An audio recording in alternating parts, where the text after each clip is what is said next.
الحمد للہ رب العالمین والصلاة والسلام علی سید المرسلین اما بعد فاعوذ باللہ من الشیطان الرجیم بسم اللہ الرحمن الرحیم۔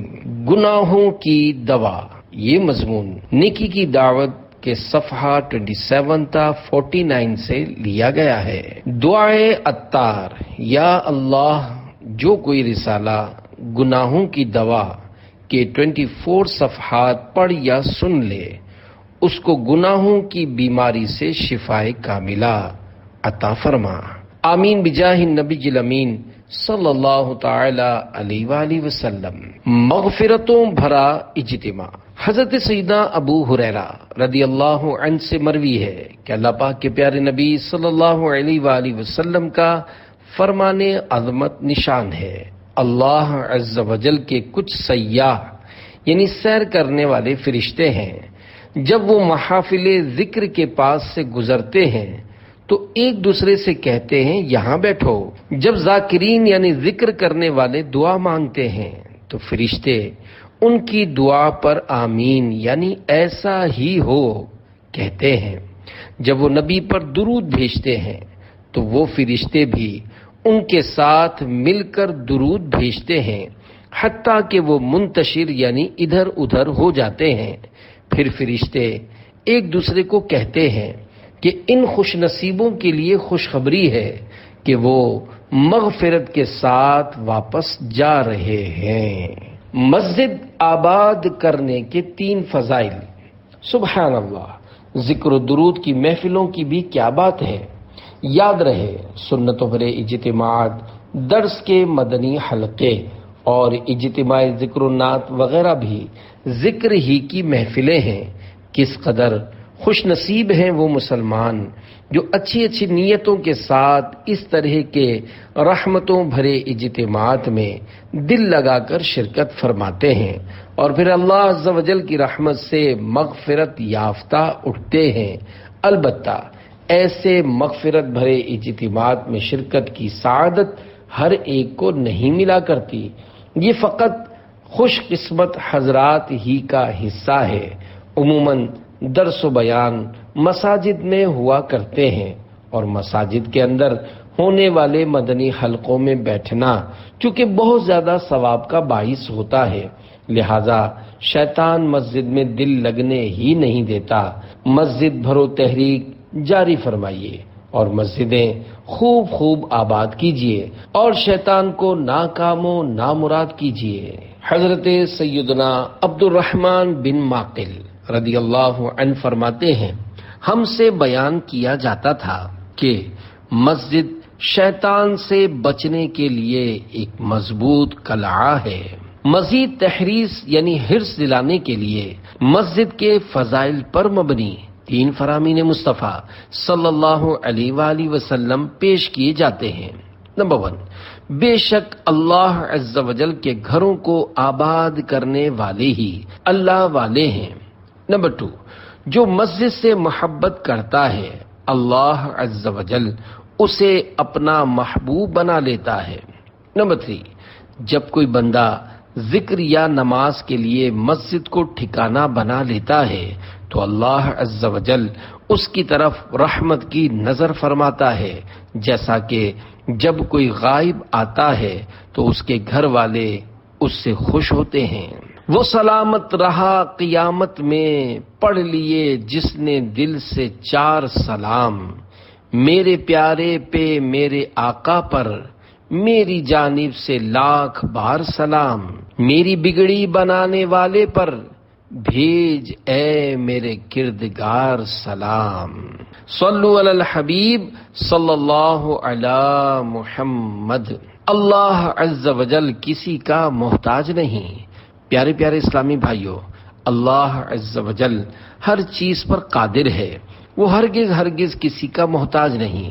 اس نے اپنی قدرت کاملہ سے اس دنیا کو بنایا، اسے طرح طرح سے سجایا اور پھر اس میں انسانوں کو بسایا۔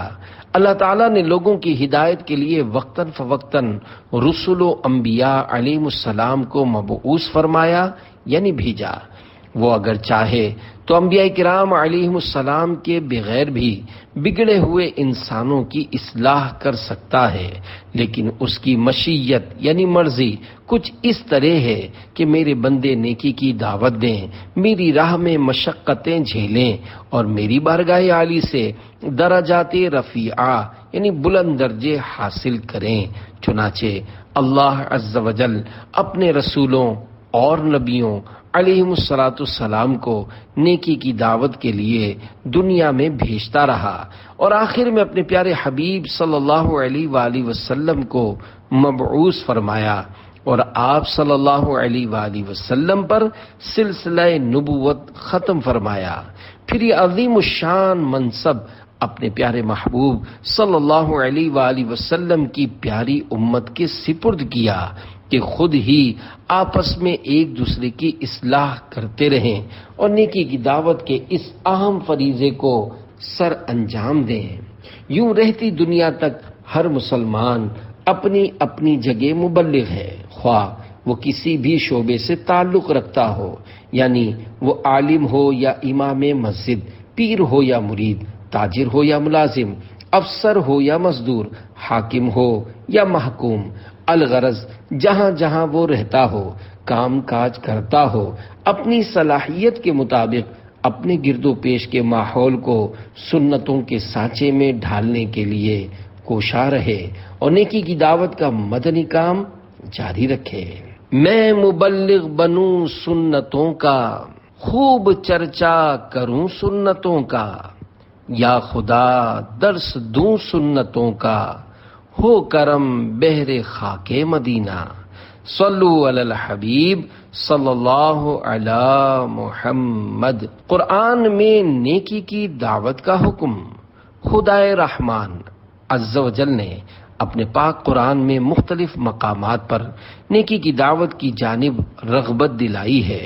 چنانچہ دعوت اسلامی کے اشاعتی ادارے مکتبۃ المدینہ کے مطبوعات ترجمے والے پاکیزہ قرآن کنز الایمان ما خزائن العرفان صفحہ 128 پر پارہ 4 سورہ آل عمران کی آیت نمبر 104 میں ارشاد ہوتا ہے، وَلْتَكُن مِّنكُمْ أُمَّةٌ يَدْعُونَ إِلَى الْخَيْرِ وَيَأْمُرُونَ بِالْمَعْرُوفِ وَيَنْهَوْنَ عَنِ الْمُنكَرِ وَأُولَئِكَ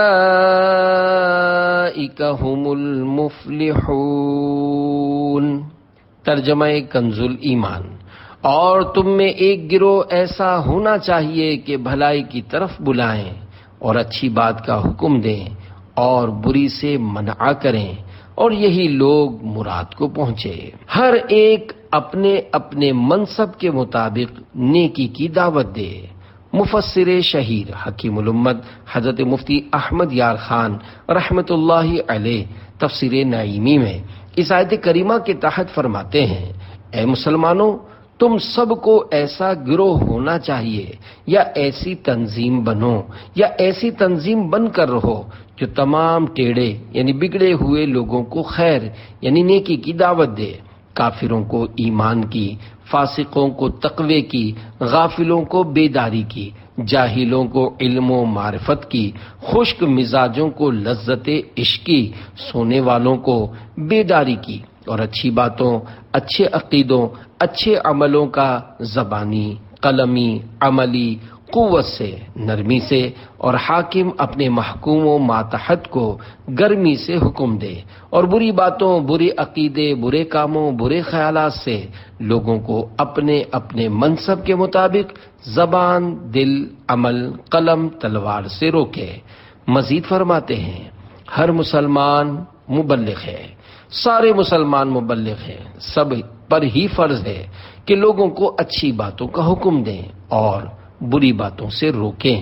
کچھ آگے چل کر حضرت قبلہ مفتی صاحب رحمت اللہ علیہ نے اپنی تفسیر نعیمی میں بخاری شریف کی یہ حدیث پاک نقل کی کہ اللہ پاک کے آخری نبی صلی اللہ علیہ وآلہ وسلم نے ارشاد فرمایا، بلغوا عنی ولو آیا، یعنی میری طرف سے پہنچا دو اگرچہ ایک ہی آیت ہو۔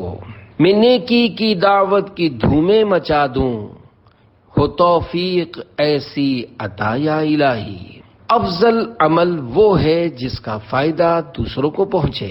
مفسر شہیر حکیم الامت حضرت مفتی احمد یار خان رحمت اللہ علیہ مزید فرماتے ہیں، اسلام میں تبلیغ بڑی اہم عبادت ہے کہ تمام عبادتوں کا فائدہ خود اپنے کو یعنی اپنی ذات کو ہوتا ہے، مگر تبلیغ کا فائدہ دوسروں کو بھی لازم یعنی صرف اپنی ذات کو فائدہ پہنچانے والے عمل سے متعدی یعنی ایسا عمل جو دوسروں کو بھی فائدہ دے وہ افضل ہے۔ روایت میں ہے کہ کسی نے حضور انور صلی اللہ علیہ وآلہ وسلم سے پوچھا کہ بہترین بندہ کون ہے؟ فرمایا اللہ تعالی سے ڈرنے والا، صلہ رحمی یعنی رشتہ داروں کے ساتھ اچھا سلوک کرنے والا، اچھی باتیں بتانے والا اور برائیوں سے روکنے والا۔ حضرت سیدنا حسن بصری رحمت اللہ علیہ فرماتے ہیں کہ جو اچھی باتوں کا حکم دے، برائیوں سے روکے، وہ اللہ تعالیٰ کا بھی خلیفہ ہے، اس کے رسول صلی اللہ علیہ وآلہ وسلم کا بھی اور اس کی کتاب یعنی قرآن کریم کا بھی۔ حدیث پاک میں ہے اگر مسلمانوں نے تبلیغ چھوڑ دی تو ان پر ظالم بادشاہ مسلط ہوں گے اور ان کی دعائیں قبول نہ ہوں گی۔ امیر المومنین حضرت سیدنا ابو بکر صدیق رضی اللہ عنہ فرماتے ہیں کہ اے لوگو، بھلائی کا حکم دو، برائی سے منع کرو، تمہاری زندگی بخیر گزرے گی۔ امیر المومنین حضرت مولا کائنات علی المرتضیٰ شیر خدا کرم اللہ تعالی وجہہ الکریم فرماتے ہیں کہ تبلیغ بہترین جہاد ہے۔ جیسے تبلیغ کرنا بہترین عبادت ہے، ایسے ہی تبلیغ چھوڑ دینا بدترین جرم اور چھوڑنے والا ذلیل و خوار۔ امیر المومنین حضرت مولا کائنات علی المرتضیٰ شیر خدا کرم اللہ تعالی وجہہ الکریم فرماتے ہیں جو دل اچھائی کو اچھائی نہ سمجھے اور برائی کو برائی نہ سمجھے تو اس دل کے اوپر والے حصے کو ایسے نیچے کر دیا جائے گا جیسے تھیلے کو الٹا کیا جاتا ہے اور پھر تھیلے کے اندر کی چیزیں بکھر جاتی ہیں۔ گناہوں بھری زندگی پر ندامت۔ پیارے پیارے اسلامی بھائیوں، آج کل چاروں طرف گناہ ہی گناہ کیے جا رہے ہیں، حتیٰ کہ بظاہر کسی نیک نظر آنے والے شخص کے قریب جائیں تو وہ بھی بسا اوقات عقیدے کی خرابیوں، زبان کی بے احتیاطیوں، بد نگاہیوں اور بد اخلاقیوں کی آفتوں میں مبتلا نظر آتا ہے۔ ہر سمت گناہ گناہ اور بس گناہ ہی نظر آ رہے ہیں۔ نیک بندے بے شک موجود ہیں مگر ان کی تعداد کافی کم ہو چکی ہے۔ ایسے نامساعد حالات میں الحمدللہ سنتوں بھری تحریک دعوت اسلامی کا وجود مسعود کسی نعمت غیر مترقبہ سے کم نہیں۔ آئیے اور دعوت اسلامی کے مدنی ماحول سے وابستہ ہو کر اپنے ایمان کی حفاظت اور اعمال کی اصلاح کا سامان کیجیے۔ آپ کی ترغیب و تحریض کے لیے ایک مدنی بہار آپ کے گوش گزار کرتا ہوں۔ چنانچہ باب المدینہ کراچی کے علاقہ کیماڑی میں مقیم ایک اسلامی بھائی کے بیان کا لب لباب ہے۔ عرصہ دراز سے میں گناہوں کے مرض میں مبتلا تھا۔ بات بات پر گالی گلوچ، لڑائی جھگڑا اور دنگا فساد جیسی ناپسندیدہ حرکتیں میری عادت میں شامل ہو چکی تھیں، اور فلمیں ڈرامے دیکھنے، گانے باجے سننے کا شوق تو جنون کی حد تک تھا۔ میری توبہ کی سبیل یعنی راہ کچھ اس طرح بنی کہ میں ایک بنگلے پر بطور ڈرائیور ملازمت کرتا تھا۔ ایک دن کام سے فارغ ہو کر ٹی وی روم میں بیٹھ گیا۔ وہاں مجھے بذریعہ مدنی چینل سنت و برا بیان سننے کی سعادت حاصل ہوئی۔ بیان نے مجھے سرتا پا ہلا کر رکھ دیا۔ مجھے اپنی گناہوں بھری زندگی پر ندامت ہونے لگی۔ میں نے اللہ عز و جل کی بارگاہ میں اپنے گناہوں سے سچے دل سے توبہ کی اور راہ سنت اپنا لی۔ جب مدنی چینل پر رمضان المبارک کے 30 دن کے تربیتی اعتکاف کی رغبت دلائی گئی تو لبیک کہتے ہوئے میں نے 30 دن 1 ماہ کے تربیتی اعتکاف کی نیت کر لی۔ تادم تحریر الحمدللہ عز و جل اس نیت کو عملی جامہ پہناتے ہوئے دعوت اسلامی کے عالمی مدنی مرکز فیضان مدینہ باب المدینہ کراچی میں اعتکاف کی برکتیں حاصل کر رہا ہوں۔ انشاءاللہ عز و جل اعتکاف سے فارغ ہوتے ہی میں ہاتھوں ہاتھ یک مشت 12 ماہ کے مدنی قافلے میں بھی سفر کروں گا۔ صلو علی الحبیب صلی اللہ علی محمد۔ گناہوں کی دوا۔ پیارے پیارے اسلامی بھائیوں، دیکھا آپ نے مدنی چینل کی برکت سے گناہوں کی بیماری میں افاقہ ہوا اور مکمل ماہ رمضان مبارک کے اعتکاف کی، اور وہ بھی دعوت اسلامی کے عالمی مدنی مرکز فیضان مدینہ باب المدینہ کراچی میں سعادت مل گئی، اور ہاتھوں ہاتھ 12 ماہ کی سنتوں کی تربیت کے مدنی قافلوں کا مسافر بننے کی بھی نیت نصیب ہوئی۔ بہرحال سبھی کو چاہیے کہ گناہوں کی بیماری کا علاج کریں۔ اگر گناہ کرتے کرتے بغیر توبہ مر گئے اور اللہ عز و جل ناراض ہوا تو یقین جانیے کہیں کے نہ رہیں گے۔ اللہ عز و جل کے نیک بندوں کی ادائیں بھی خوب ہوا کرتی ہیں، وہ نیکیاں کرنے کے باوجود اللہ عز و جل سے ڈرتے اور گناہوں کی دوا تلاش کرتے پھرتے ہیں۔ چنانچہ حضرت سیدنا حسن بصری رحمت اللہ علیہ فرماتے ہیں کہ میں ایک مرتبہ کسی عبادت گزار نوجوان کے ساتھ بصرے میں کہیں سے گزر رہا تھا کہ ایک طبیب پر نظر پڑی جس کے سامنے بہت سے مرد و عورت اور بچے ہاتھوں میں پانی سے بھری شیشیاں لیے اپنی بیماری کے علاج کے طلبگار تھے۔ میرے ساتھ جو عبادت گزار نوجوان تھا اس نے کہا، اے طبیب، کیا آپ کے پاس کوئی گناہوں کی دوا بھی ہے؟ وہ بولا ہے۔ نوجوان نے کہا، مجھے عنایت فرما دیجئے۔ اس نے جواب دیا، گناہوں کی دوا کا نسخہ 10 چیزوں پر مشتمل ہے۔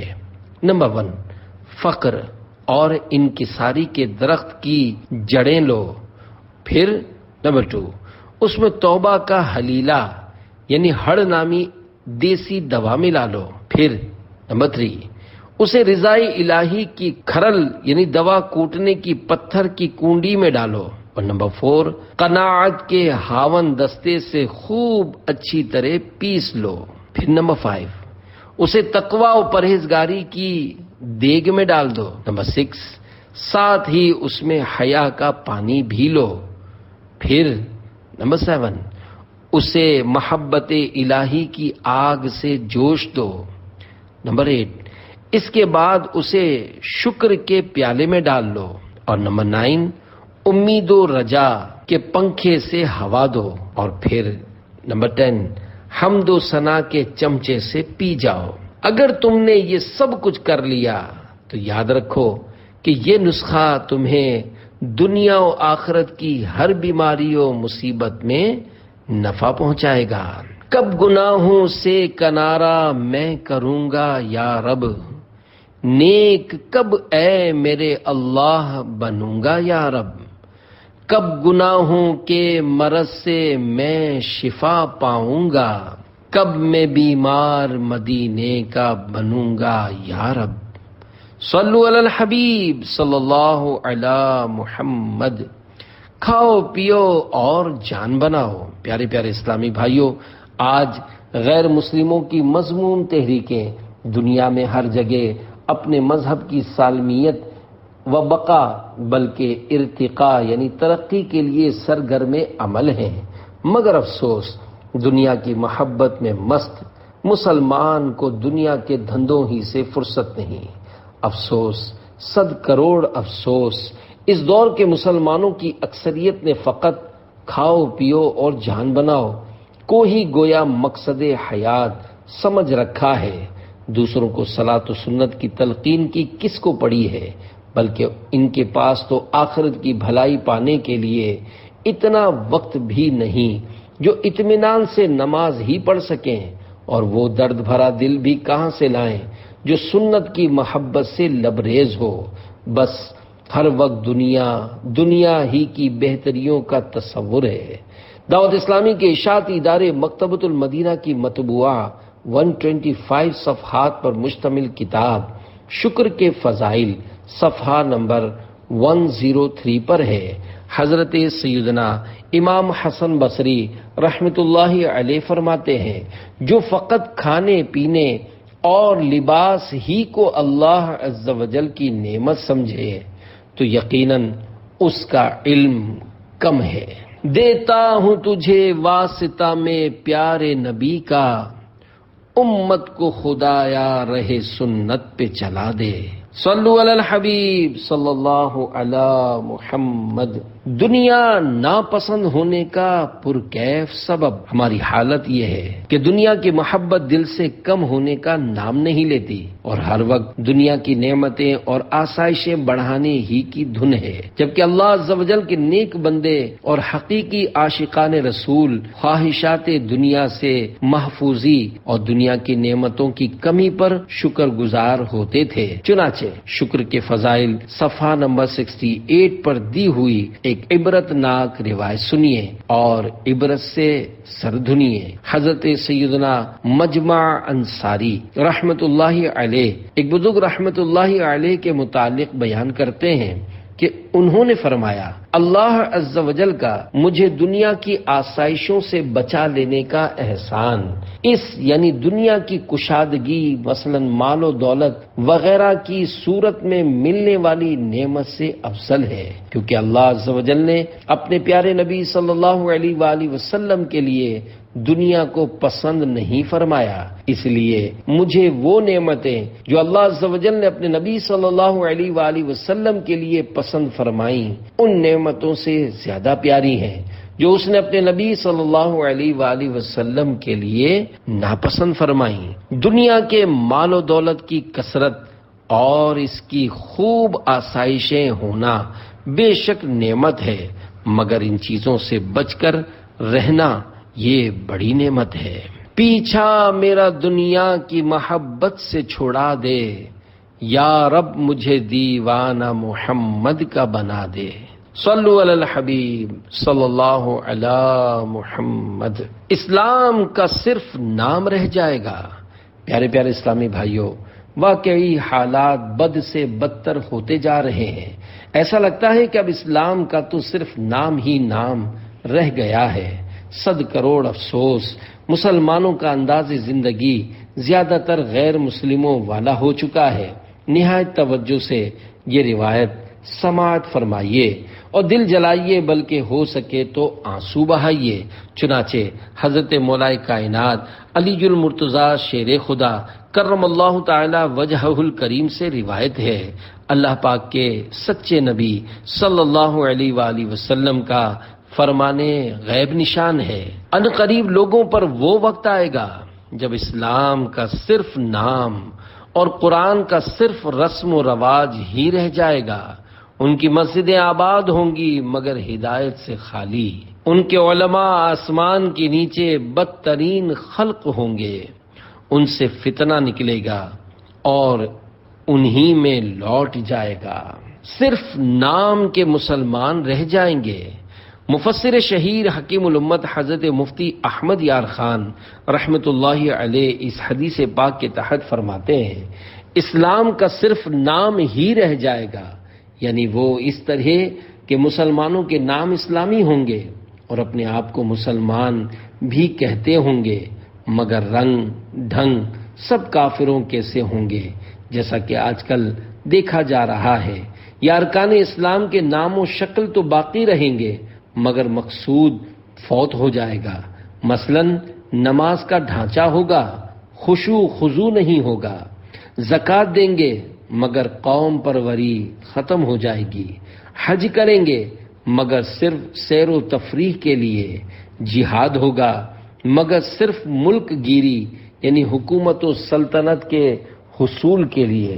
مفتی صاحب رحمت اللہ علیہ حدیث پاک کے اس حصے قرآن کا صرف رسم و رواج ہی رہ جائے گا کی وضاحت کرتے ہوئے فرماتے ہیں، رسم نقش کو بھی کہتے ہیں اور طریقے کو بھی، یہاں دونوں معنی درست ہیں، یعنی قرآن کے نقوش کاغذ میں اور الفاظ زبان پر ہوں گے مگر احترام قلب یعنی دل میں اور عمل قالب یعنی بدن میں نہ ہوگا، یا رسماً قرآن پڑھا یا رکھا جائے گا، کچہریوں یعنی کورٹوں میں جھوٹی قسمیں کھانے کے لیے اور گھروں میں میت پر پڑھنے کے لیے تو اس کا استعمال ہوگا، مگر عمل کرنے کے لیے عیسائیوں یعنی کرسچنوں کے قوانین ہوں گے۔ اس حصہ حدیث ان کی مسجدیں آباد ہوں گی، مگر ہدایت سے خالی سے مراد یہ ہے کہ مسجدوں کی عمارت عالی شان، در و دیوار نقشیں یعنی نقش و نگار سے آراستہ، بجلی کی فٹنگ بھی خوب، مگر نمازی کوئی نہیں۔ ان کے امام بے دین، گویا مسجدیں بجائے ہدایت کے بے دینوں کا سرچشمہ بن جائیں گی۔ ہر مسجد سے لاؤڈ اسپیکر کے ذریعے درس کی آوازیں تو آئیں گی، مگر ان بے دین علماء کے وہ درس زہر قاتل ہوں گے جن میں قرآن کے نام پر کفر و طغیان یعنی بغاوت، سرکشی پھیلایا جائے گا۔ حدیث پاک کے آخری حصے کی شرح کرتے ہوئے فرماتے ہیں، یعنی بے دین علماء سو یعنی بد مذہب اور بد عمل عالموں کی کثرت ہوگی، جن کا فتنہ سارے مسلمانوں کو ایسے گھیر لے گا جیسے دائرے کا خط کہ جہاں سے شروع ہوتا ہے وہیں پہنچ کر دائرے کو مکمل بنا دیتا ہے۔ کفن چور نے جب غیبی آواز سنی، یاد رہے مساجد میں ہونے والے علماء حق کے درس قرآن و حدیث اور ایمان افروز بیان کی یہاں ہرگز مذمت مراد نہیں۔ ان حضرات کے دروس و بیانات امت کے لیے سرچشمہ ہدایت اور باعث نزول رحمت و سبب مغفرت ہوتے ہیں۔ چنانچہ مشہور بزرگ حضرت سیدنا حاتم اصم رحمت اللہ علیہ ایک بار بلخ شہر میں بیان فرما رہے تھے۔ دوران بیان گناہ گاروں کی خیر خواہی کے جذبے کے تحت دعا مانگی، اے پروردگار عز و جل، اس اجتماع میں جو سب سے بڑا گناہ گار ہے اپنی رحمت سے اس کی مغفرت فرما۔ ایک کفن چور بھی وہاں موجود تھا۔ جب رات ہوئی تو وہ کفن چرانے کی غرض سے قبرستان گیا، مگر جو ہی قبر کھودی ایک غیبی آواز گونج اٹھی، اے کفن چور، تو آج دن کے وقت حاتم اصم کے اجتماع میں بخشا جا چکا ہے، پھر آج رات یہ گناہ کیوں کرنے لگا ہے؟ یہ سن کر وہ رو پڑا اور اس نے سچے دل سے توبہ کر لی۔ مجھے دے دے ایمان پر استقامت، پے سید محتشم یا الہی، میرے سر پہ عصیاں کا بار آہ مولا، بڑھا جاتا ہے دم بدم یا الہی، زمیں بوجھ سے میرے پھٹتی نہیں ہے، یہ تیرا ہی تو ہے کرم یا الہی۔ صلو علی الحبیب صلی اللہ علی محمد۔ کیا غیر مسلم بھی ہماری نقل کرتے ہیں؟ پیارے پیارے اسلامی بھائیوں، دیکھا آپ نے واقعی نیک بندوں کی زیارت و صحبت، ان کے بیان کی برکت اور عاشقان رسول کے اجتماعات میں شرکت دونوں جہانوں کے لیے باعث سعادت ہے۔ اس حکایت سے یہ بھی معلوم ہوا کہ مبلغ کو بگڑے ہوئے مسلمانوں سے ہمدردی ہونی چاہیے، گناہ گاروں کو سمجھانے کے ساتھ ساتھ ان کے حق میں دعائے خیر سے بھی غفلت نہیں کرنی چاہیے۔ یہ تو تبع تابعین کے زرعی یعنی سنہرے دور کا واقعہ تھا۔ افسوس اب تو عملی طور پر دین سے کچھ زیادہ ہی دوری ہو چکی ہے۔ آج کل کے اکثر مسلمانوں کو نہ جانے کیا ہو گیا ہے کہ وہ سنتوں کو بھلا کر اغیار یعنی غیروں کے فیشن اپنانے ہی میں فخر محسوس کرتے ہیں۔ غیر مسلموں جیسے لباس میں ملبوس ہونا ہی ان کے نزدیک شاید عین سعادت ہے۔ کیا کسی غیر مسلم کو بھی آپ نے دیکھا ہے جو مسلمانوں کی حقیقی وضاحت جیسا کہ ایک مٹھی داڑھی، سنت کے مطابق زلفیں، امامہ شریف اور سنتوں بھرا لباس وغیرہ اپنائے ہوئے ہو؟ ہرگز نہیں دیکھا ہوگا۔ یہ لوگ بڑے عیار و مکار ہیں۔ وہ اپنے باطل و بدبودار اطوار چھوڑ کر مسلمانوں کی نقل ہرگز نہیں کرتے، مگر 100 کروڑ افسوس، غیروں کی نقالی والی حماقت تو اب مسلمانوں کے دماغوں میں گھس گئی ہے۔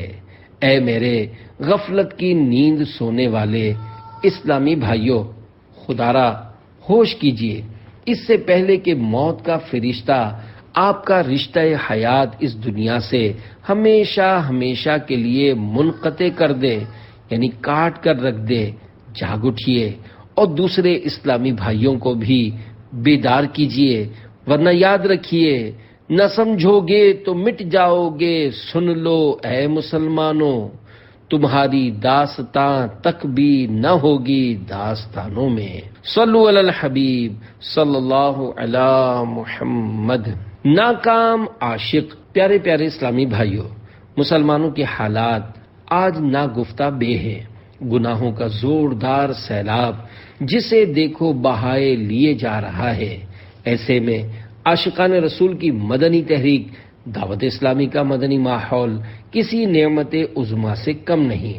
اس سے ہر دم وابستہ رہیے۔ الحمدللہ عز وجل اس سے منسلک ہونے والوں کی زندگیوں میں حیرت انگیز تبدیلیاں بلکہ مدنی انقلاب برپا ہو جاتا ہے۔ اس ضمن میں ایک مدنی بہار ملاحظہ ہو۔ چنانچہ باب المدینہ کراچی کے علاقے ملیر کے ایک اسلامی بھائی اپنی زندگی میں آنے والے مدنی انقلاب کے بارے میں کچھ یوں تحریر فرماتے ہیں: میں شومعی قسمت سے عشق مجازی میں گرفتار ہو کر گناہوں میں بدمست ہو گیا تھا۔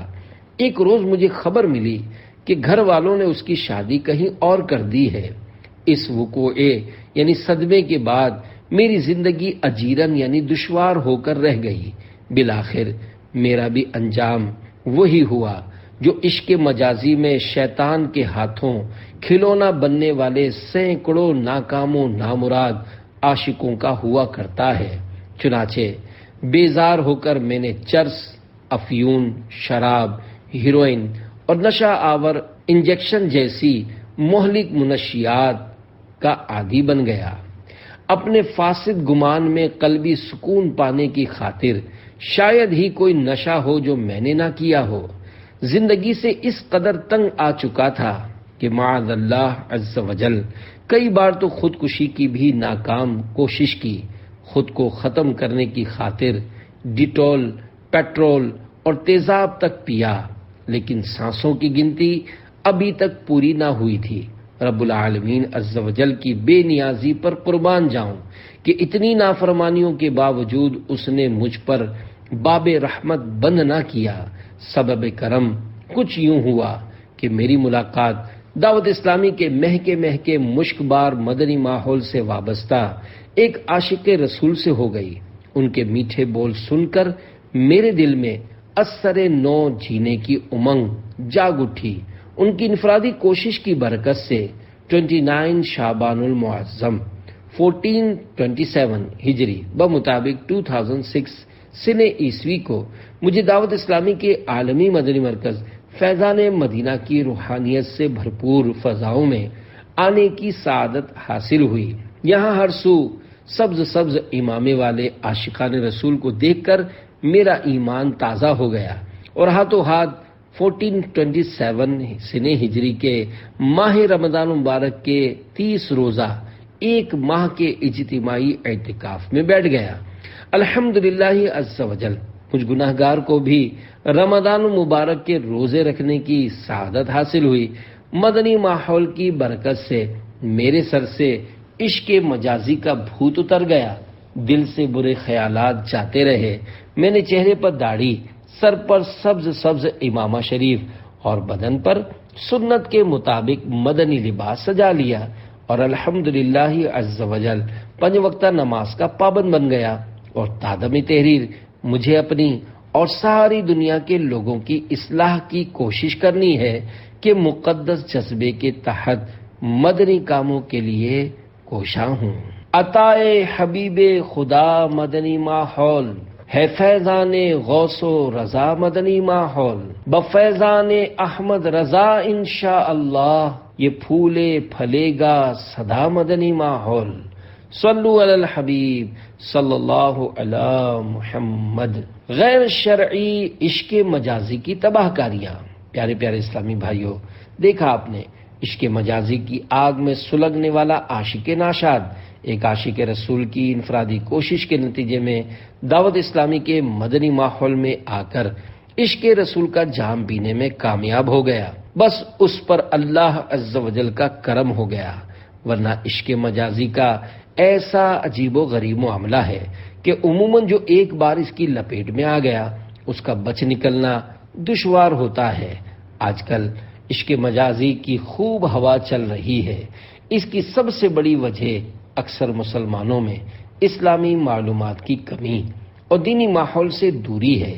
اسی سبب سے ہر طرف گناہوں کا سیلاب امنڈ آیا ہے۔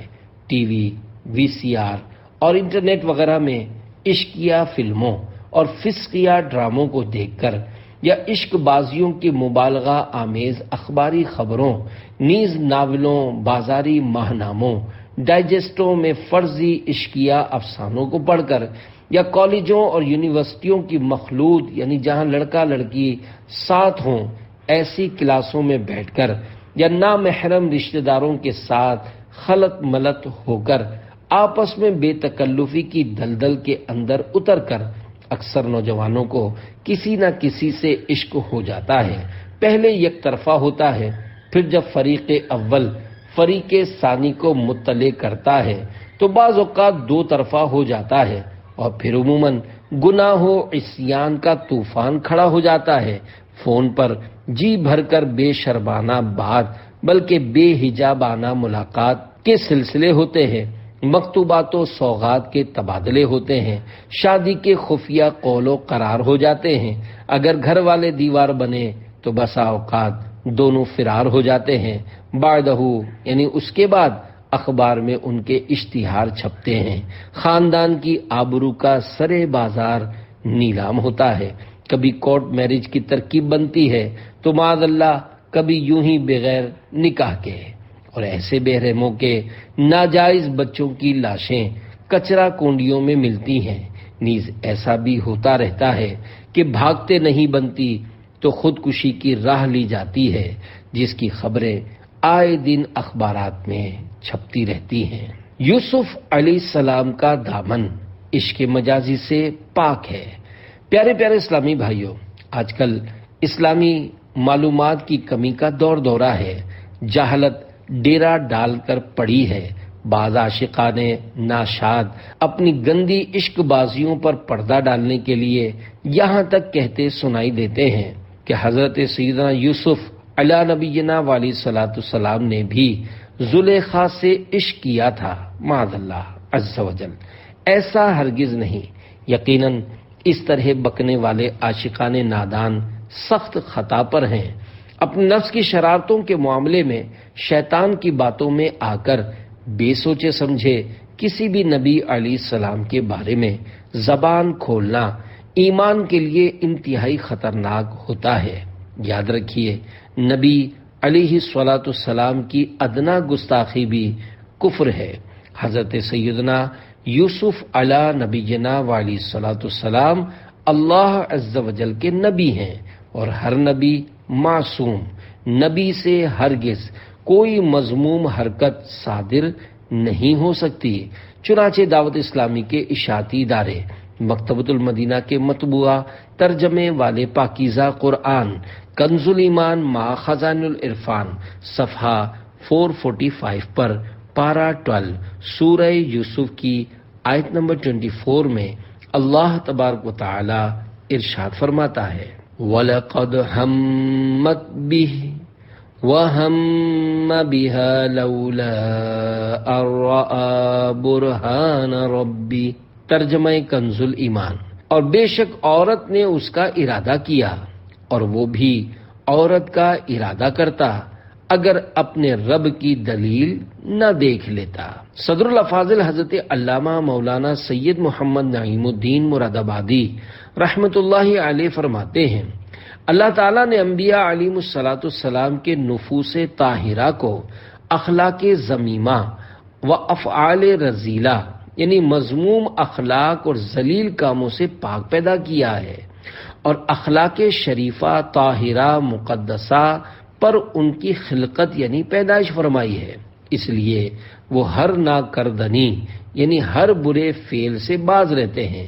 ایک روایت یہ بھی ہے کہ جس وقت زلیخا آپ علیہ السلام کے در پہ ہوئی، اس وقت آپ علیہ الصلاۃ والسلام نے اپنے والد ماجد حضرت سیدنا یعقوب علیہ السلام کو دیکھا کہ وہ انگشت یعنی انگلی مبارک دندان اقدس یعنی پاکیزہ دانتوں کے نیچے دبا کر اجتناب یعنی باز رہنے کا اشارہ فرماتے ہیں۔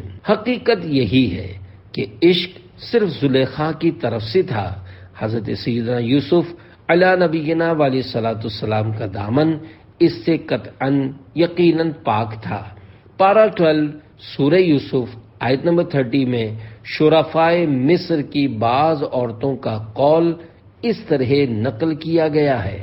وَقَالَ نِسْوَةٌ فِي الْمَدِينَةِ امْرَأَةُ الْعَزِيزِ تُرَاوِدُ فَتَاهَا عَن نَفْسِهِ قَدْ شَغَفَهَا حُبًّا إِنَّا لَنَرَاهَا فِي ضَلَالٍ مُبِينٍ۔ ترجمہ کنز الایمان۔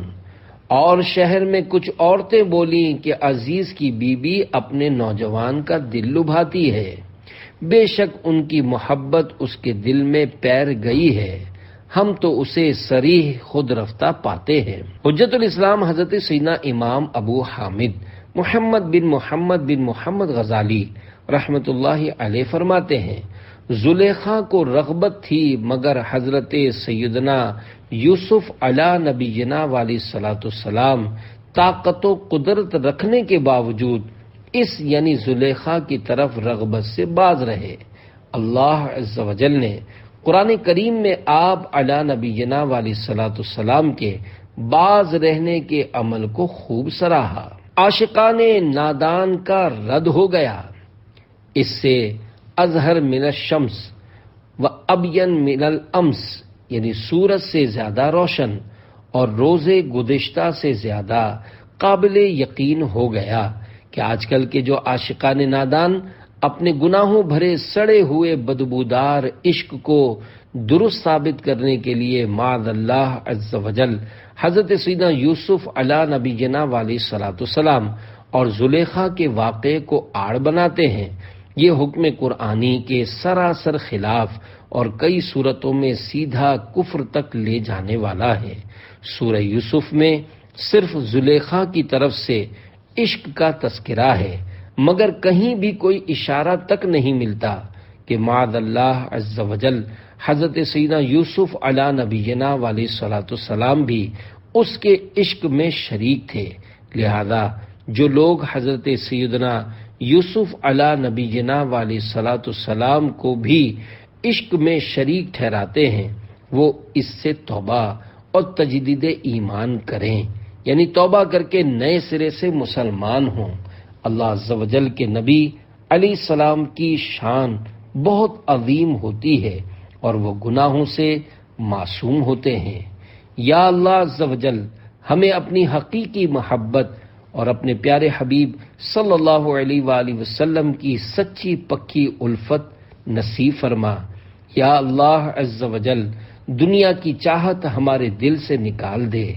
یا اللہ عز و جل جو مسلمان گناہوں بھرے عشق مجازی کے جال میں پھنسے ہوئے ہیں انہیں رہائی دے کر اپنے مدنی محبوب صلی اللہ علیہ وآلہ وسلم کی زلفوں کا اسیر یعنی قیدی بنا دے۔ آمین بجاہ النبی الامین صلی اللہ علیہ وآلہ وسلم۔ محبت غیر کی دل سے نکالو یا رسول اللہ، مجھے اپنا ہی دیوانہ بنا لو یا رسول اللہ۔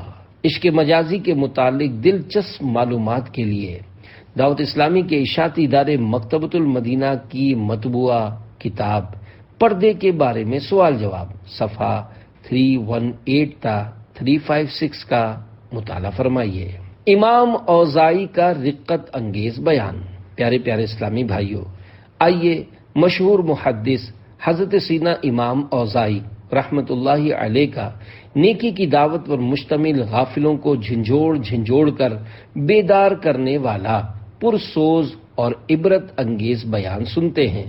چنانچہ دعوت اسلامی کے اشاعتی ادارے مکتبۃ المدینہ کی مطبوعہ 125 صفحات پر مشتمل کتاب شکر کے فضائل صفحہ نمبر 32 تا 33 پر ہے۔ حضرت سیدنا امام اوزاعی رحمۃ اللہ علیہ نے بیان کرتے ہوئے ارشاد فرمایا، اے لوگو، دنیا میں ملی ہوئی ان نعمتوں کے ذریعے اللہ عز و جل کی بھڑکتی ہوئی اس آگ سے بھاگنے پر مدد حاصل کرو جو دلوں پر چڑھ جائے گی۔ بے شک تم ایسے گھر یعنی دنیائے ناپائیدار میں ہو جس میں لمبی عمر کے ذریعے ملی ہوئی قیام کی طویل مدت بھی قلیل یعنی تھوڑی ہے، اور اس میں تمہیں مقررہ مدت تک ان گزشتہ لوگوں کا جانشین بنا کر بھیجا گیا ہے جنہوں نے دنیا کی خوش نمائی اور اس کی رونق و بہار کا رخ کیا۔ ان کی عمریں تم سے طویل اور قد تم سے دراز تھے اور نشانات عظیم تھے۔ انہوں نے پہاڑوں کو چیر ڈالا، پتھر کی چٹانیں کاٹیں، شہروں میں گھومتے رہے، زیادہ قوت والے، ان کے جسم ستون کی طرح تھے۔ اس کے باوجود زمانے نے جلد ہی ان کی مدتوں کو لپیٹ دیا، ان کے نشانات کو مٹا دیا، ان کے گھروں کو نیست و نابود کر دیا، ان کے ذکر کو بھلا دیا۔ اب تم نہ ان کو دیکھتے ہو نہ ان کی آواز سنتے ہو۔ وہ جھوٹی امیدوں پر خوش غفلت میں رات دن بسر کرتے تھے۔ پھر تم جانتے ہو کہ رات کے وقت ان کے گھروں میں اللہ عز و جل کا عذاب اترا تو صبح ان میں سے اکثر اپنے گھروں میں منہ کے بل اوندھے پڑے رہ گئے، اور جو بچ گئے وہ اللہ عز و جل کے عذاب، اس کی نعمتوں کے زوال اور ہلاکت میں مبتلا ہونے والوں کے منہدم یعنی گرے ہوئے گھروں کے آثار دیکھتے رہ گئے۔ اس میں نشانی ہے ان لوگوں کے لیے جو دردناک عذاب سے ڈرتے ہیں، اور عبرت ہے ان کے لیے جو دل میں خوف خدا رکھتے ہیں۔ اب ان کے بعد تمہاری مدت کم ہے اور دنیا عارضی ہے، اور زمانہ ایسا آ گیا ہے کہ نہ عفو درگزر رہا اور نہ ہی نرمی بلکہ برائی کی کیچڑ، باقی ماندہ رنج و غم، عبرتناک ہولناکیاں، بچی کچھی سزاؤں کے اثرات، فتنوں کے سیلاب، پے در پے زلزلوں اور بدترین جانشینوں کا دور دورہ ہے۔ ان کی برائیوں کی وجہ سے خشکی و تری میں خرابی ظاہر ہوئی، پس تم ان کی طرح نہ ہونا جنہیں لمبی امیدوں اور لمبی مدتوں نے دھوکے میں ڈال دیا اور وہ خواہشات کے ہو کر رہ گئے۔ ہم اللہ عز و جل سے سوال کرتے ہیں کہ ہمیں اور تمہیں ان لوگوں میں کر دے جو اپنی نظر کی حفاظت کرتے ہوئے اسے پورا کرتے ہیں اور اپنے حقیقی ٹھکانے کو پہچان کر خود کو تیار رکھتے ہیں۔ موت ٹھہری آنے والی آئے گی، جان ٹھہری جانے والی جائے گی، روح رگ رگ سے نکالی جائے گی، تجھ پہ ایک دن خاک ڈالی جائے گی، قبر میں میت اترنی ہے ضرور، جیسی کرنی ویسی بھرنی ہے ضرور۔ صلو علی الحبیب صلی اللہ علی محمد۔ امام اوزاعی کون تھے؟ پیارے پیارے اسلامی بھائیوں، حضرت سیدنا امام عبد الرحمن اوزاعی رحمت اللہ علیہ، جن کا ابھی ابھی رقت انگیز بیان سنا، یہ جید عالم، زبردست مفتی اور اہل شام کے بہت بڑے امام گزرے ہیں۔ آپ رحمت اللہ علیہ نے 70,000 فتوے دیے ہیں، تبع تابعین میں سے تھے، ولادت باسعادت 88 سنہ ہجری میں اور وفات شریف ربیع النور 157 ہجری میں ہوئی۔ خواب میں رب کی کرم نوازیاں۔ حضرت سیدنا امام اوزاعی رحمت اللہ علیہ فرماتے ہیں، میں نے ایک بار خدائے غفار عز و جل کا خواب میں دیدار کیا۔ اللہ عز و جل نے فرمایا، اے عبد الرحمن، تو ہی نیکی کی دعوت دیتا اور برائی سے روکتا ہے۔ میں نے عرض کی، جی ہاں میرے پیارے پیارے پاک پروردگار عز و جل، تیرے ہی کرم سے اس کی توفیق ملی ہے۔ میرے مولا عز و جل مجھے دنیا سے اسلام پر اٹھانا، اس پر اللہ عز و جل نے فرمایا سنت پر بھی۔ وفات کا عجیب واقعہ، حضرت سیدنا امام اوزاعی رحمت اللہ علیہ بیروت میں رہتے تھے۔ ایک مرتبہ بیروت کے حمام میں داخل ہوئے۔ حمام کا مالک بے خیالی میں دروازہ باہر سے بند کر کے چلا گیا۔ کچھ دنوں کے بعد آ کر جب اس نے حمام کا دروازہ کھولا تو حضرت سیدنا امام اوزاعی رحمت اللہ علیہ سیدھا ہاتھ رخسار یعنی گال کے نیچے رکھ کر قبلہ رو لیٹے ہوئے تھے، اور آپ رحمت اللہ علیہ کی روح قفص انصری سے پرواز کر چکی تھی۔ اللہ عز و جل کی ان پر رحمت ہو اور ان کے صدقے ہماری بے حساب مغفرت ہو، آمین بجاہ النبی الامین صلی اللہ علیہ وآلہ وسلم۔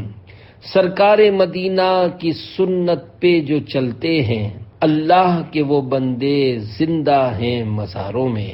صلو علی الحبیب صلی اللہ علی محمد۔ شرابی آیا مؤذن بن گیا۔ پیارے پیارے اسلامی بھائیوں، زندگی کا مقصد سمجھنے، اسے حاصل کرنے، موت کی تیاری کا ذہن بنانے اور شریعت کے دائرے میں رہتے ہوئے دنیا کے ساتھ ساتھ اپنی آخرت سنوارنے کا جذبہ پانے کے لیے عاشقان رسول کی مدنی تحریک دعوت اسلامی کے مدنی ماحول سے ہر دم وابستہ رہیے۔ دیکھیے تو صحیح، دعوت اسلامی کا مدنی ماحول کیسے کیسے بگڑے ہووں کو سدھار دیتا ہے۔ سنتوں کی تربیت کے مدنی قافلوں میں عاشقان رسول کی صحبتوں سے مالا مال سنتوں بھرا سفر معاشرے کے ٹھکرائے ہووں کو کہاں سے کہاں پہنچا دیتا ہے۔ چنانچہ مہاراشٹر ہند کے اسلامی بھائی کے بیان کا لب لباب ہے۔ دعوت اسلامی کے مدنی ماحول سے وابستگی سے قبل میں مرض عصیاں یعنی گناہوں کی بیماری میں انتہا درجے تک مبتلا ہو چکا تھا۔ دن بھر مزدوری کرنے کے بعد جو رقم حاصل ہوتی، رات کو اسی سے معاذ اللہ عز و جل شراب خرید کر خوب عیاشی کرتا، شور شرابہ کرتا، گالیاں بکتا اور والدین و اہل محلہ کو خوب تنگ کرتا۔ اس کے علاوہ میں پرلے درجے کا جواری و بدترین بے نمازی بھی تھا۔ اسی غفلت میں میری زندگی کے قیمتی ایام ضائع ہوتے رہے۔ آخر کار میرے مقدر کا ستارہ چمکا۔ ہوا یوں کہ خوش قسمتی سے میری ملاقات دعوت اسلامی کے ایک ذمہ دار اسلامی بھائی سے ہوئی۔ انہوں نے انفرادی کوشش کرتے ہوئے مجھے مدنی قافلے میں سنتوں بھرے سفر کی ترغیب دی۔ ان کے میٹھے بول نے کچھ ایسا رنگ جمایا کہ مجھ سے انکار نہ ہو سکا۔ میں ہاتھوں ہاتھ 3 دن کے مدنی قافلے کا مسافر بن گیا۔ مدنی قافلے میں عاشقان رسول کی صحبت ملی اور دعوت اسلامی کے اشاعتی ادارے مکتبۃ المدینہ کے مطبوعہ رسائل بھی سننے کو ملے، جس کی یہ برکت حاصل ہوئی کہ مجھ جیسا پکا بے نمازی، شرابی و جواری تائب ہو کر نہ صرف نماز پڑھنے والا بن گیا بلکہ صدائے مدینہ لگانے یعنی فجر کی نماز کے لیے مسلمانوں کو جگانے اور دوسروں کو مدنی قافلوں کا مسافر بنانے والا بن گیا۔ الحمدللہ عز و جل میری انفرادی کوشش سے تا دم بیان 30 اسلامی بھائی مدنی قافلوں کے مسافر بن چکے ہیں، اور اس وقت میں ایک مسجد میں مؤذن ہوں اور مدنی کاموں کی دھومیں مچانے کی کوشش کر رہا ہوں۔ چھوڑے میں نوشیاں مت بکیں گالیاں، آئیں توبہ کریں قافلے میں چلو، اے شرابی تو آ جواری تو آ، چھوٹیں بد عادتیں قافلے میں چلو، ہوگا لطف خدا آؤ بھائی دعا، مل کے سارے کریں قافلے میں چلو۔ صلو علی الحبیب صلی اللہ علی محمد۔ بیان کردہ مدنی بہار کے ذریعے نیکی کی دعوت۔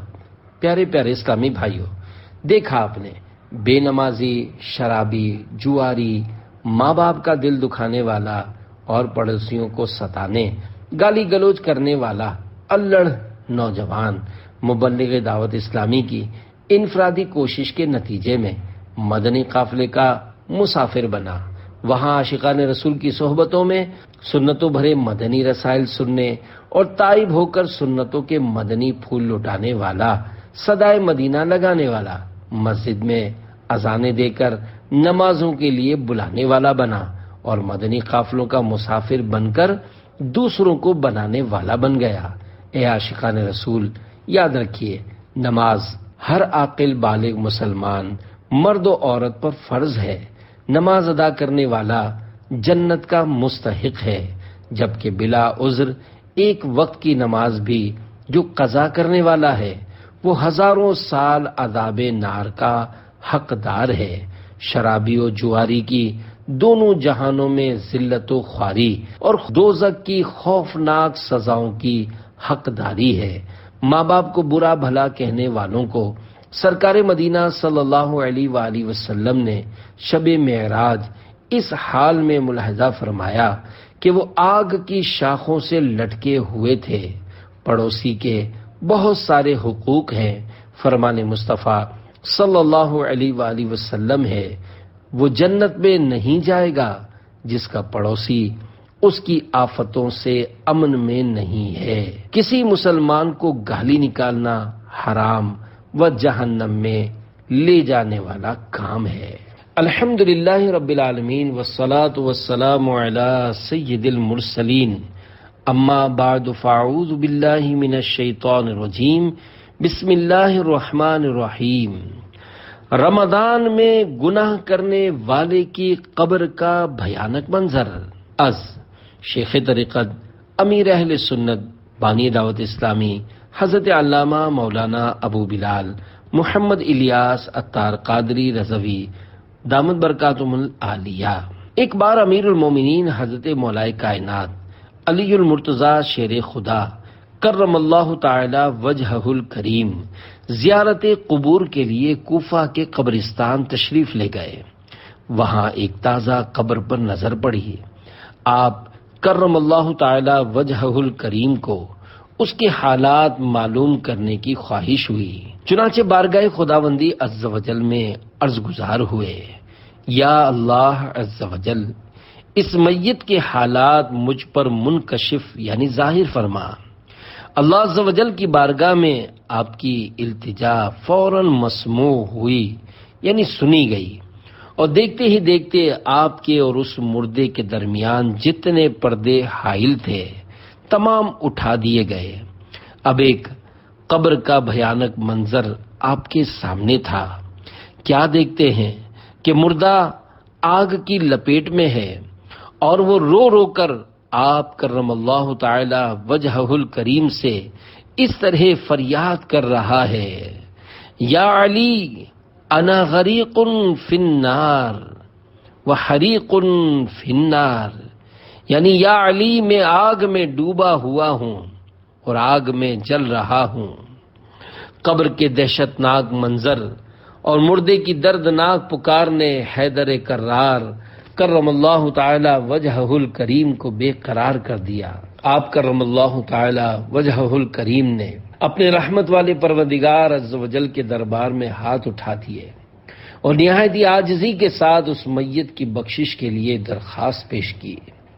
غیب سے آواز آئی، اے علی، آپ اس کی سفارش نہ ہی فرمائیں، کیونکہ روزے رکھنے کے باوجود یہ شخص رمضان مبارک کی بے حرمتی کرتا، رمضان مبارک میں بھی گناہوں سے باز نہ آتا تھا، دن کو روزے تو رکھ لیتا مگر راتوں کو گناہوں میں مبتلا رہتا تھا۔ مولا کائنات علی المرتضیٰ شیر خدا کرم اللہ تعالی وجہہ الکریم یہ سن کر اور بھی رنجیدہ ہو گئے اور سجدے میں گر کر رو رو کر عرض کرنے لگے، یا اللہ عز و جل، میری لاج تیرے ہاتھ میں ہے، اس بندے نے بڑی امید کے ساتھ مجھے پکارا ہے، میرے مالک عز و جل، تو مجھے اس کے آگے رسوا نہ فرما، اس کی بے بسی پر رحم فرما دے اور اس بیچارے کو بخش دے۔ حضرت علی کرم اللہ تعالی وجہہ الکریم رو رو کر مناجات کر رہے تھے۔ اللہ عز و جل کی رحمت کا دریا جوش میں آ گیا اور ندا آئی، اے علی، ہم نے تمہاری شکستہ دلی کے سبب اسے بخش دیا۔ چنانچہ اس مردے پر سے عذاب اٹھا لیا گیا۔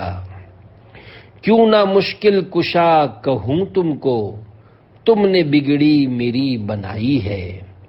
جو لوگ روزہ رکھنے کے باوجود گناہ کی صورتوں پر مشتمل تاش، شطرنج، لوڈو، موبائل، آئی پیڈ وغیرہ پر ویڈیو گیمز، فلمیں، ڈرامے، گانے باجے، داڑھی منڈانا یا ایک مٹھی سے گھٹانا، بلا عذر شرعی جماعت ترک کر دینا، بلکہ معاذ اللہ عز وجل نماز قضا کر دینا، جھوٹ، غیبت، چغلی، بدگمانی، وعدہ خلافی، گالی گلوچ، بلا اجازت شرعی مسلمانوں کی ایذا رسانی، شرعاً حقدار نہ ہونے کے باوجود گداگری یعنی بھیک مانگنا، ماں باپ کی نافرمانی، سود و رشوت کا لین دین، کاروبار میں دھوکہ دینا وغیرہ وغیرہ برائیوں سے رمضان المبارک میں بھی باز نہیں آتے، ان کے لیے بیان کی ہوئی حکایت میں عبرت ہی عبرت ہے۔ رمضان شریف میں گناہوں سے باز نہ آنے والے مزید 2 احادیث مبارکہ ملاحظہ فرمائیں اور خود کو اللہ عز و جل کی ناراضی سے ڈرائیں۔ نمبر 1، جس نے رمضان المبارک میں کوئی گناہ کیا تو اللہ عز و جل اس کے 1 سال کے اعمال برباد فرما دے گا۔ نمبر 2، میری امت ذلیل و رسوا نہ ہوگی جب تک وہ ماہ رمضان کا حق ادا کرتی رہے گی۔ عرض کی گئی، یا رسول اللہ صلی اللہ علیہ وآلہ وسلم، رمضان کے حق کو ضائع کرنے میں ان کا ذلیل و رسوا ہونا کیا ہے؟ فرمایا، اس ماہ میں ان کا حرام کاموں کا کرنا۔ پھر فرمایا، جس نے اس ماہ میں زنا کیا یا شراب پی تو اگلے رمضان تک اللہ عز و جل اور جتنے آسمانی فرشتے ہیں سب اس پر لعنت کرتے ہیں۔ پس اگر یہ شخص اگلے ماہ رمضان کو پانے سے پہلے ہی مر گیا تو اس کے پاس کوئی ایسی نیکی نہ ہوگی جو اسے جہنم کی آگ سے بچا سکے۔ پس تم ماہ رمضان کے معاملے میں ڈرو، کیونکہ جس طرح اس ماہ میں اور مہینوں کے مقابلے میں نیکیاں بڑھا دی جاتی ہیں، اسی طرح گناہوں کا بھی معاملہ ہے۔ پیارے پیارے اسلامی بھائیوں، لرز اٹھیے، ماہ رمضان کی ناقدری سے بچنے کا خصوصیت کے ساتھ سامان کیجیے۔ اللہ عز و جل کی رحمت سے مایوسی بھی نہیں، رحمت کے دروازے کھلے ہیں۔ گڑ گڑا کر توبہ کر کے گناہوں سے باز آ جائیے۔ نیک اور سنتوں کا پابند بننے کے لیے دعوت اسلامی کے سنتوں بھرے اجتماعات میں شرکت اور سنتوں کی تربیت کے مدنی قافلوں میں عاشقان رسول کے ہمراہ سفر کو اپنا معمول بنا لیجیے۔ صلو علی الحبیب صلی اللہ تعالی علی محمد۔ گناہوں کے 11 علاج۔ نمبر 1، یا عفو، کثرت کے ساتھ پڑھتے رہنے سے دل میں گناہوں سے نفرت پیدا ہو جاتی ہے۔ نمبر 2، یا ممیتو، شہوت بہت تنگ کرتی ہو تو پڑھتے پڑھتے رات سو جایا کریں۔ نمبر 3، یا حمیدو، وسوسوں اور بری عادتوں سے نجات پانے کے لیے رات کے وقت اندھیرے میں بالکل تنہا بیٹھ کر 93 بار پڑھیں، کم از کم 45 دن تک۔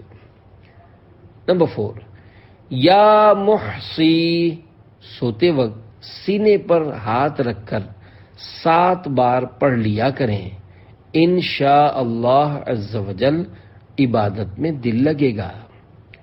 نمبر 5، یا باعثو، عبادت میں دل لگنے کے لیے سینے پر ہاتھ رکھ کر سوتے وقت 100 بار پڑھیے، انشاءاللہ عز و جل گناہوں سے نفرت ہو جائے گی۔ نمبر 6، یا مقسطو، نماز کے بعد 100 بار پڑھنے سے وسوسوں اور گندا ذہنی سے نجات ملنے کے ساتھ ساتھ رنج و غم ختم ہو کر مسرت و شادمانی نصیب ہوگی، انشاء اللہ عز وجل۔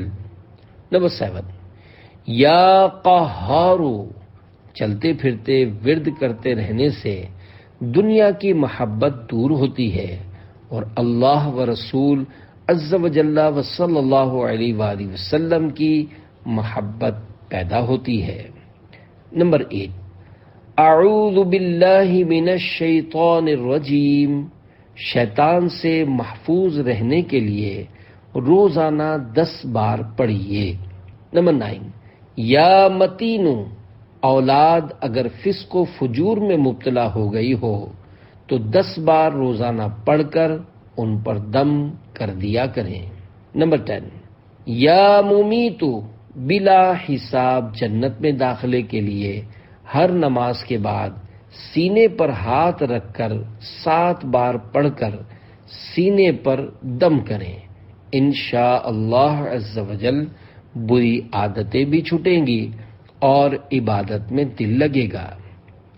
نمبر 11، یا باطنو، ہر نماز کے بعد 100 بار پڑھیے، انشاء اللہ عز وجل وسوسوں اور گندے خیالات سے چھٹکارا حاصل ہوگا۔ نوٹ، ہر عمل کے اول و آخر ایک بار درود شریف ضرور پڑھیں۔ ورد شروع کرنے سے قبل کسی سنی عالم یا قاری صاحب کو سنا کر درست مخرج کے ساتھ پڑھیں۔ نماز پنجگانہ کی باجماعت پابندی لازم ہے۔ مدنی مشورہ، پریشان حال اسلامی بھائی کو چاہیے کہ دعوت اسلامی کے سنتوں کی تربیت کے مدنی قافلے میں سفر کر کے وہاں دعا مانگے۔ اگر خود مجبور ہے، مثلا اسلامی بہن ہے، تو کسی اور کو سفر پر بھجوائے۔